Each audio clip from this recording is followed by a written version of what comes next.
Tell me pretty lies, look me in the face. Tell me that you love me, even if it's fake. Kembali lagi bersama kami di Metro Pagi Prime Time. Saya kembali menyapa Mas Pranoto, Ketua Asosiasi TKI di Taiwan. Mas Pranoto, tadi Pak Hermono mengatakan yang sulit dilindungi dan diawasi adalah TKI yang ilegal. Nah, bagaimana tanggapan Anda? Karena mengingat memang beberapa kejadian selama ini yang menimpa TKI, kekerasan yang dialami, mereka semua adalah TKI ilegal. Iya, benar sekali ya. Jadi rasanya pertanyaannya ini agak aneh. Sebab kenapa? Ya jelas, karena TKI yang tidak memiliki dokumen apapun itu tidak bisa dilacak. Karena dia sudah ilegal. Tetapi yang saya soroti adalah bagaimana caranya agar TKI ini untuk tidak melakukan kabur atau menjadi ilegal. Selama ini yang saya lihat di lapangan bahwa alasan adalah perlindungan, bahwa pemerintah itu tidak memberikan perlindungan sepenuhnya. Contoh, saya beri contoh yang sederhana saja untuk tingkat PLRT. Mereka tidak bisa libur dalam waktu 1 bulan 1 kali atau 2 bulan 1 kali, minimal 1 bulan.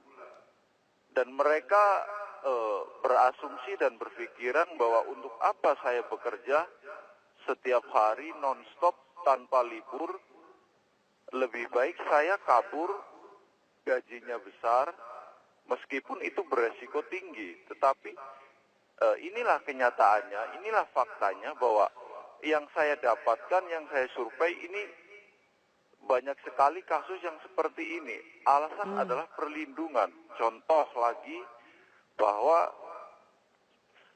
kasus-kasus sederhana yang kecil sampai yang besar, apabila TKI lari minta bantuan kepada organisasi dan organisasi pun buntu, tidak bisa membantu karena keterbatasan waktu, dan lari kepada pihak KDI selaku pemerintah pun tidak direspon, juga sudah meminta bantuan kepada pihak Taiwan, yaitu ke 1955, itu pun tidak direspon.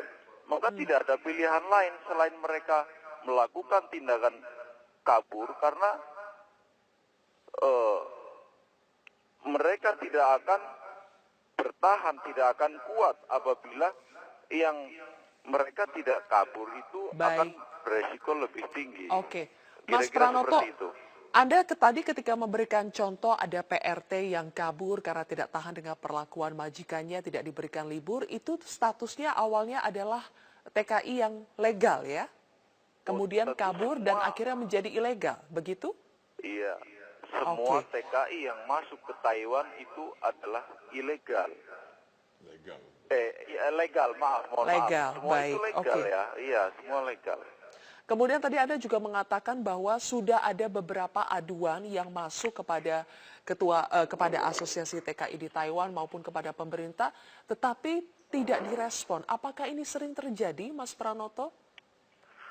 Saya ada sekitar ratusan data ya Mbak ya, yang kita punya, karena kita bekerja sama dengan shelter, SPA, Save the People Association, pihak swasta. Kami selalu bekerja sama untuk mengatasi laporan-laporan, dan apabila memang itu kita tangani, itu kita punya datanya banyak sekali Mbak ya.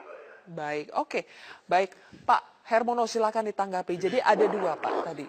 Begini, penyebab TKI kita kabur itu pada umumnya adalah karena mereka tadi saya katakan ilegal, dia tidak disiapkan untuk bekerja, akhirnya terjadilah konflik dengan majikannya. Tetapi khusus Taiwan, tadi sudah betul dikatakan bahwa mereka yang masuk ke Taiwan ada legal, artinya mereka sudah dipersiapkan. Nah, yang kita sayangkan kalau ada konflik katakanlah antara TKI dengan majikan, itu mereka kabur. Ini yang kita sayangkan. Sebaiknya mereka tidak kabur tetapi melaporkan ya kepada KBRI ataupun kepada otoritas Taiwan. Taiwan ini termasuk sistem perlindungannya oleh pemerintah Taiwan itu sangat baik. Dia punya call center yang menggunakan bahasa Indonesia, bahasa Tagalog dan lain-lain. Jadi kita himbau juga kepada tenaga kerja kita yang ada konflik ya dengan majikannya, sebaiknya dia tidak kabur. Tapi bukankah tadi sudah disebutkan oleh Mas Pranoto kalau mereka sudah mencoba Pak untuk melapor, untuk mencari perlindungan, tetapi tidak ada respon dari pemerintah? Tidak. Jadi ya sampaikan saja kalau ada buktinya. Yang jelas di seluruh KBRI kita, ada call center yang 24 jam. Ya. Saya pun sampai sekarang banyak mendapat pengaduan dari tenaga kerja kita di luar negeri. Semua pasti direspon. Kita juga punya media monitoring ya di Facebook dan lain-lain. Itu banyak sekali pengaduan yang pasti kita respon. Setiap pengaduan pasti akan direspon. Tidak mungkin ada pengaduan yang tidak direspon. Oke, saya ingin minta tanggapannya, Mas Pranoto. Tidak mungkin tidak ada pengaduan yang tidak direspon. Iya, baik. Saya kira tidak tepat karena kasus yang kami tangani dengan shelter SPA itu adalah buangan dari kasus yang tidak direspon oleh pemerintah. Mereka sudah melapor terlebih dahulu kepada pemerintah pihak Taiwan ataupun ke KDI ataupun ke satgas yang sudah tersebar oleh di beberapa tempat yang memang dibuat oleh KDI, tetapi mereka tidak direspon. Karena itulah mereka lari ke organisasi khususnya ke ATKI ini, itu karena memang sudah tidak ada bantuan dari pemerintah lama sekali. Karena kasus-kasus yang saya tangani bersama shelter ini ada sifatnya yang memang butuh cepat, seperti itu. Jadi tidak harus lama menunggu seperti itu kira-kira. Oke, silakan Pak Hermono. Ya, jadi begini. Jadi memang kita juga sangat mengharapkan bantuan dari aktivis-aktivis atau pegiat-pegiat mengenai perlindungan buruh migran kita ya. Jadi kalau misalkan Mas Pranoto ada informasi ada masalah yang dihadapi oleh tenaga kerja kita, saya yakin 100% pasti direspon, ya, pasti direspon. Ya. Jadi mungkin ada baiknya Mas Pranoto itu berkomunikasi dengan staf kita di KDI bahwa mereka saling tukar-tukar informasi. Mereka juga memang kita butuhkan juga ya, kita butuhkan karena kan jangkauan kalau ada kasus-kasus di lapangan jangkauan kita juga terbatas. Oleh sebab itulah kita juga sangat mengharapkan kerjasama dari kelompok-kelompok masyarakat seperti asosiasi buruh migran dan lain-lain. Mas Pranoto, apakah asosiasi TKI di Taiwan ini juga melakukan komunikasi dengan pihak KBRI yang ada di Taiwan? Kami melakukan komunikasi apabila memang kasus-kasus yang kami tangani kami tidak sanggup menembus, tidak bisa untuk menjangkau. Itu baru kami serahkan kepada pihak KDI. Contohnya seperti yang mengalami kecelakaan dan dia memang harus pulang dan itu harus didampingi oleh KDI. Yang seperti itu yang kita melakukan koordinasi dengan pihak KDI. Baik, tapi yang Anda rasakan bahwa kehadiran pemerintah masih kurang ya, Mas Pranoto, untuk menindaklanjuti aduan-aduan TKI yang mengalami sesuatu yang tidak baik di Taiwan? Iya, sangat kurang karena saya tahu persis, saya di lapangan, jadi organisasi ATKI ini tahu persis dari permasalahan kecil sampai seperti apa keluhan dari TKI kita, bahwa laporan-laporan TKI itu yang sudah saya tangani itu memang sudah tidak ditangani secara cepat, tepat oleh pemerintah, maka tidak ada pilihan lain, mereka lari ke organisasi. Baik, terima kasih Mas Pranoto atas waktunya bersama kami di Metro Pagi Prime Time. Terakhir Pak Hermono, tampaknya apa yang ada di lapangan dengan data yang Anda miliki mungkin ada yang berbeda, Pak. Ini bagaimana evaluasi ke depannya agar sistem pengawasan dan perlindungan TKI menjadi lebih baik lagi? Ya, jadi seperti saya katakan tadi, kita sudah analisis bahwa akar permasalahan dari masalah-masalah yang timbul atau yang dihadapi oleh TKI kita adalah karena mereka berangkat secara prosedural. Jadi 92% statistik kita menunjukkan seperti itu. Oleh sebab itulah sejak tanggal 23 kemarin Februari kita sudah rapat dengan beberapa instansi, saya katakan tadi imigrasi, ketenagakerjaan, Kemlu, kemudian dengan Kementerian Agama juga untuk bagaimana kita bersama-sama untuk memperkuat aspek pencegahan. Jadi kalau di pungli ada cyber pungli, kita sekarang ada cyber TKI dan prosedural. Jadi ini kita akan sangat agresif untuk melakukan pencegahan dan sekaligus melakukan penindakan kepada semua pihak, ya, semua pihak yang terlibat dalam pemberangkatan TKI secara prosedural. Bagaimana menangani aduan-aduan Pak dari TKI legal Pak ya? Kalau aduan-aduan kita punya call center, BNP 2 TKI ada call center, kemudian seluruh perwakilan kita juga punya call center yang 24 jam. Jadi sebetulnya aduan-aduan itu bisa disampaikan melalui ini. Dan juga semua perwakilan kita itu punya media online juga, media sosial. Ya, saya pun punya media sosial. Saya banyak mendapat aduan-aduan. Apakah ini disosialisasikan kepada seluruh TKI kita? Ya, masing-masing perwakilan tentu mensosialisasikan ya kasus-kasus yang dihadapi silakan laporkan ke sini. Baik. Karena saya pun Oke. bekas di perwakilan ya, saya Baik. bekas di Malaysia, jadi Oke. tahu persis masalah kondisi di Baik. lapangan. juga. Terima kasih Pak Hermono atas waktunya. Kita nantikan Pak bagaimana ini tindak lanjutnya. Semoga bisa lebih baik lagi perlindungan dan juga pengawasan terhadap TKI kita yang bekerja akan di luar berusaha negeri. semaksimal mungkin. Baik, pemirsa kami masih akan kembali lagi dengan informasi lainnya selepas headline news pukul 6 waktu Indonesia.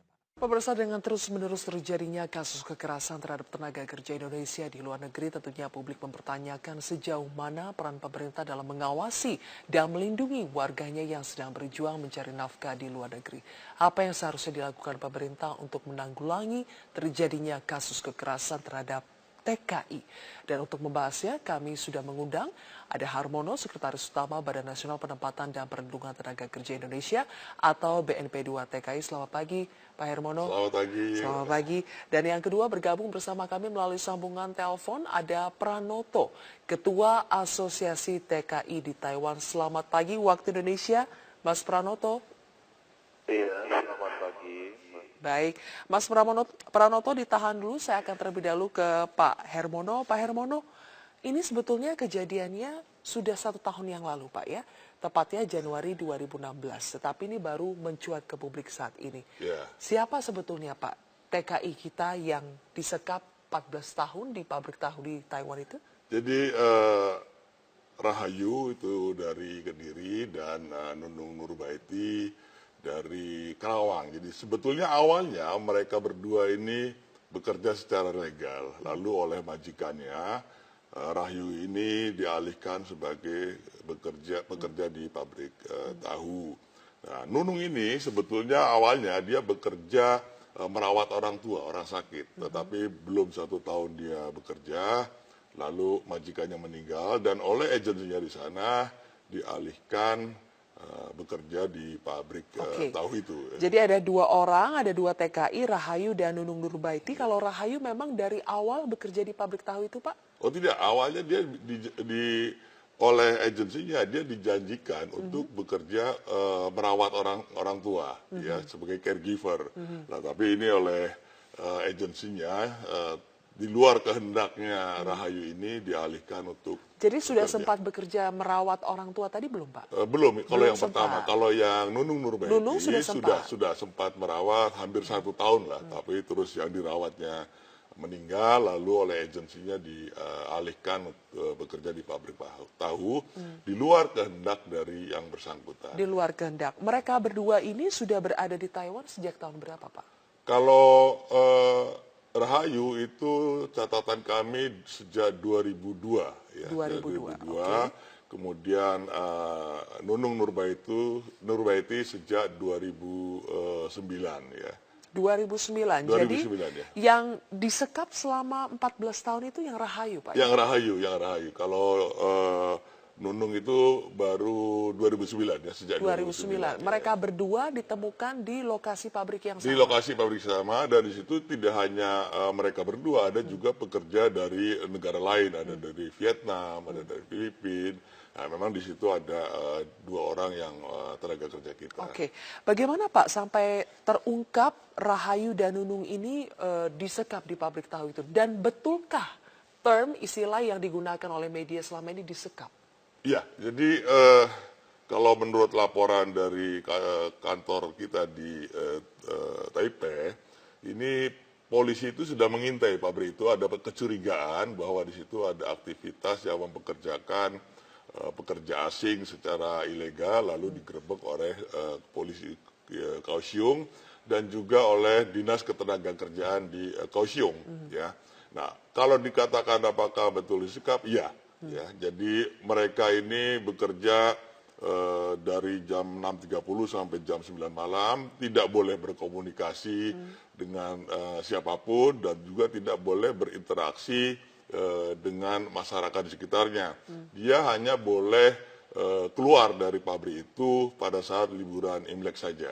Nah, karena dia disekap dan mereka bekerja di situ di luar kehendaknya, maka majikan dan juga agensinya sekarang ini dikenakan dengan tindak pidana perdagangan orang. Perdagangan orang. Ya. Oke. Pak, mereka itu sebetulnya Rahayu dan Nunung Nurbait ini legal atau tidak legal, Pak? Awalnya dia masuk secara legal, awalnya. Tapi kemudian oleh majikannya, visanya tidak diurus, kemudian paspornya pun tidak diperpanjang, ya jadi dia menjadi ilegal karena penyekapan atau isolasi oleh majikannya ini ya. Ini masih majikan yang di pabrik tahu Pabrik itu, Pak, tahu, ya? pabrik tahu. Oke, jadi sejak awal memang itu adalah majikan pertama dari Rahayu? Kalau Rahayu pertama. Pertama. Ya, tapi kalau Nunung sejak orang tua yang dirawat itu meninggal, dia sempat bekerja berpindah-pindah. Oleh agensinya dipindah-pindah, namun sejak 2009 itu dia dipekerjakan di pabrik. Agensi yang menaungi Rahayu dan Nunung Nurbait ini sama, Pak?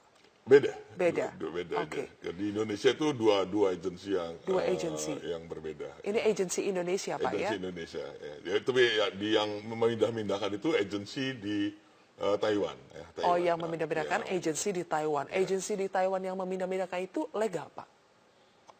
Sekarang tentunya dia tidak ilegal, karena tidak legal. Karena sekarang pun mereka termasuk yang dituntut oleh kepolisian Kaohsiung dengan tindak pidana perdagangan orang. Jadi bagian dari yang terlibat lah dari.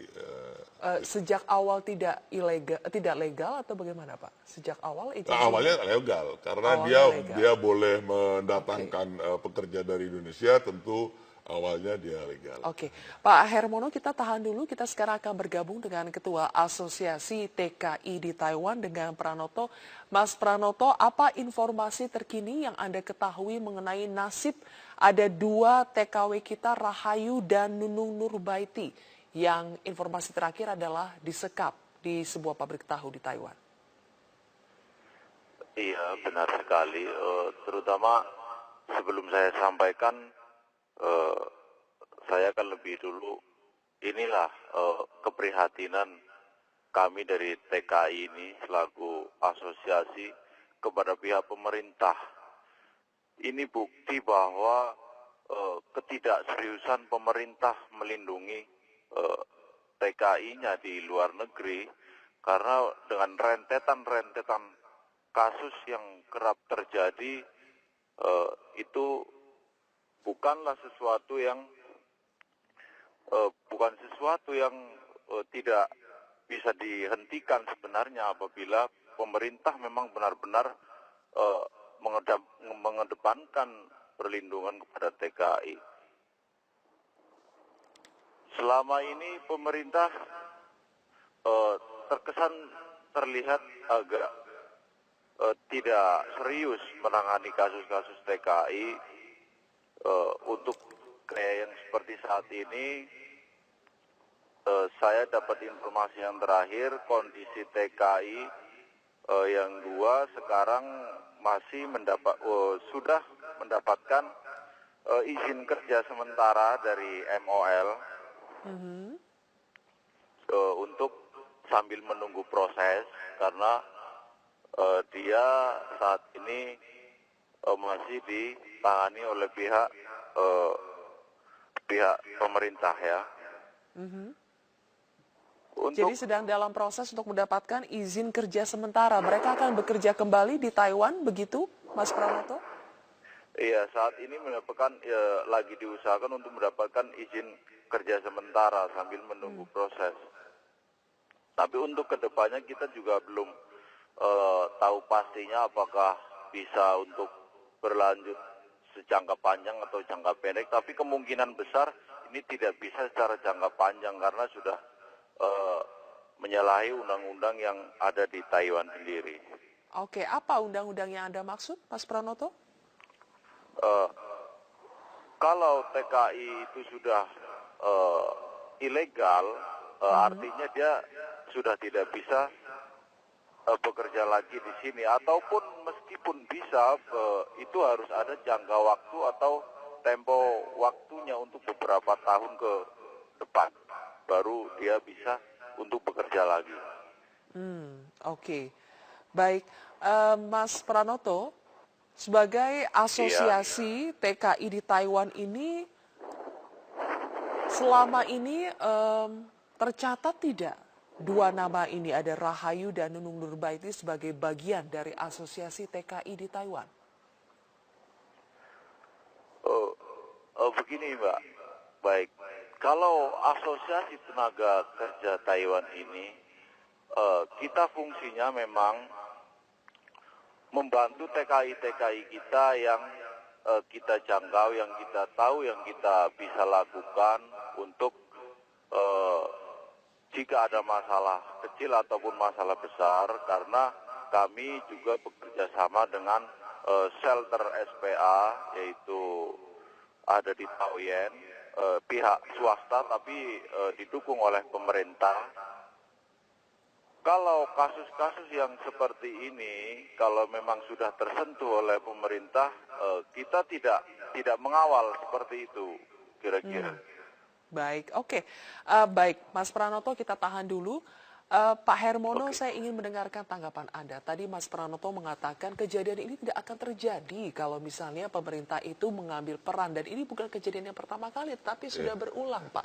Apakah ini artinya memang pemerintah kurang serius dalam memperhatikan, melindungi TKI kita? Ya, begini. Pertama saya ingin mengoreksi dulu apa yang disampaikan oleh Mas Pranoto.